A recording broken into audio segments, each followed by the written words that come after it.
Она што е актуелно, нели веќе споменавме во текот на денешната емисија, во среда стартуваат со работа градинките по една подолга пауза од месец март, кога поради пандемијата беа, да кажам, беше прекината нивната работа, и тоа важи и за училиштата. Меѓутоа, како да ги подготвиме децата за стартот на новата учебна година, пред се тука мислиме на учениците, кои се вистинските суплементи, витамини кои треба да ги примат, како да го заштитиме нивното здравје. Нешто на оваа тема разговараше со специјалист и кои совети ги дава специјалистот доктор Фидановски, разговараше нашата колешка Верица Блажевска, па да погледнеме. Поради пандемијата со COVID-19, оваа учебна година ќе почне малку подоцна. Градинките од 9 септември ќе ги примат дечињата, а учениците од 1 октомври ќе седнат во школските клупи. Додека училиштата и градинките се подготвуваат за спроведување на мерките и протоколите, и родителите заедно со дечињата се подготвуваат за предизвикот да се остане здрав. Се консултиравме со педијатар специјалист за тоа кој е најдобриот начин за подготовка. Познато е дека до сега она што го знаеме за поврзано со епидемијата и со новиот вирус COVID-19, дека најмалку заболуваат, односно најмалку се инфицираат помали децата, како се намалува возраста на детето, толку и бројот на диагностицирани заболени е помал. Од тие причини е решено, тоа е поврзано со сите сознанија научни или кои што се до сега познати, да како најмалку ризична група, тоа е најмалата група од деца, значи овие што одат во градинка предучилишна возраст и тие до трето оделение, сепак да бидат со физичко присуство. По однос на тоа како треба да се припремат, нема некои посебни специјални припреми за да бидат 100% заштитени. Едукативно треба да се делува пред се на тие што се малку повозрастни, односно овие што се од школска возраст, веќе можат да се влие на нив по однос на придржувањето кон овие мерки кои што веќе сите ги знаеме, дистанца, носење на маски и особено околу повторување. Она што е најважно по мене, тоа е хигиената. Пред се хигиената на рацете и хигиената на сето она што се користи како прибор за јадење и сето она што е заеднички прибор што го користат децата, да речеме, на училиште или во градинка. Многу е важно да се одржува хигиената, редовна дезинфекција на сето она што заеднички се користи и да се отвараат, проветруваат просториите за да се спречи ризикот од пренесувањето на вирусот преку воздухот, бидејќи веќе постојат многу такви сознанија дека можеби вирусот се пренесува и преку воздух, не само преку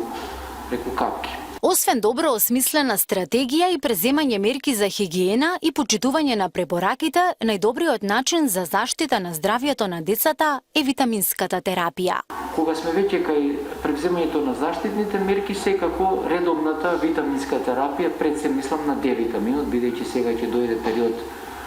зимски, есенско-зимски, кога нема да бидеме толку изложени на сонце. Дури имаше една препорака воопшто и во текот на летото да не се прекине со D-витамин, бидејќи излегува некои студии кои кажуваат дека D-витаминот учествува во подигањето на тој општ имунитет кој што штити покрај од другите вирусни и бактериски заболувања, штити и од ковидот. Така да многу е битна улогата на D-витаминот и затоа тие кои што ја прекинале витаминската терапија, заштитата со D-витамин во текот на летните месеци, препорачувам да тоа се опочне од 1 септември, односно од сега, а секако од 1 октомври да трае во текот на целата зима. Оние препарати кои што до сега се користеле, посебно ова важи за децата до 5 годишна возраст, а поголемите можат да взимаат и некои препарати што содржат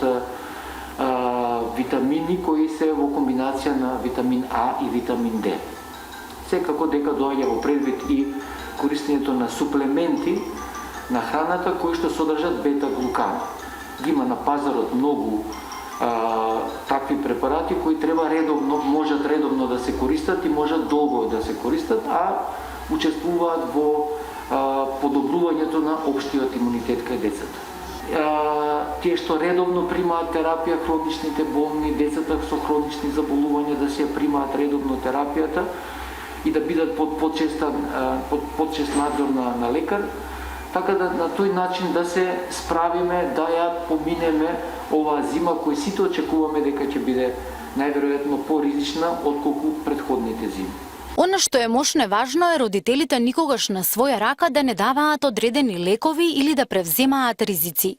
Недобриот совет секогаш ќе го добијат од својот матичен лекар или педијатар. Тие се тука за да им ја пружат соодветната нега и евентуалната терапија. Консултира да се донесе детето на преглед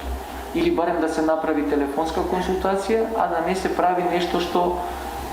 слушнале дека кај некој друг делувало, па да пробаме ајде да го направиме тоа и кај нас, кај моето дете, бидејќи нема никогаш два случаја исти, секогаш има некаква мала разлика, така да мојот апел е да не се превзема ништо на своја рака, без разлика дали се работи за некоја постапка диагностичка или пак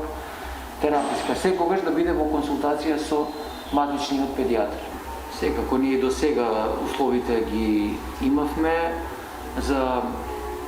секаква консултација од областа на педијатрија, дали се работи за акутен проблем или за хроничен проблем, постојава сите специјалности кои сега само со отварањето на новиот дел во болницата, во склоп на болницата Аџибадем Систина, значи тоа е новиот педијатриски, поликлинички и ургентен дел кој што е издвоен од останатиот дел на болницата, надополнет со уште нови специјалности, да речеме, како што е стоматологијата, понатаму тука е делот детска ортопедија, дефектологијата, односно следењето на децата со пречки во развој, го комплетираме и секако кардиохирушкиот дел кој што не се состои само од интервенции кај деца со срцеви мани, туку и консултации кај тие деца кои што имаат некакви проблеми со срцето и кои треба да хирушки да се третираат, го заокружуваме само интегралниот пристап во згрижувањето на децата, значи да се има се на едно место по однос на пружање на совет, терапија, консултација и секако пред се диагноза. Значи да нема движење, препраѓање на пациентот од едно на друго место, туку да со доаѓање на едно место се заврши комплетно се што треба, од влегување во установата до преку поставување на диагноза, давање на совет или терапија, ако треба хоспитализација, ако не препраќање дома со соодветен совет. Во поглед на стравот и несигурноста на родителите за тоа како да ги заштитат своите деца, педијатрите велат дека само со соработка на сите страни, со исполнети услови и почитување на правилата може да се постигне успех. Овие протоколи што ги изготвува Министерството и комисијата која што следи состојбата за заразната болест се добри, само треба да се применуваат, така да доколку сето тоа така функционира и ако навистина се почитуваат протоколите и се создадат услови за нивно почитување, тогаш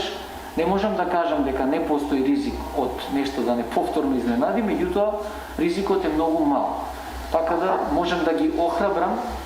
родителите кои што имаат деца кои треба да одат на училиште со физичко присуство или во градинка, сепак тоа да го направат доколку навистина условите повторно уште еднаш потенцирам да се исполнат, да се спроведат како што е пропишано. Иначе тие протоколи кои што се дадени, има прилика да ги видам, се секако во ред, само треба добро да се спроведат. Периодот кој следува сигурно нема да биде лесен. И за наставниците, и за родителите, но најмногу за децата. Само со добро подготвени и осмислени протоколи и нивно правилно и соодветно спроведување и со создавање услови соодветни на ситуацијата, можеме да се надеваме дека ризикот од зараза би бил сведен на минимум.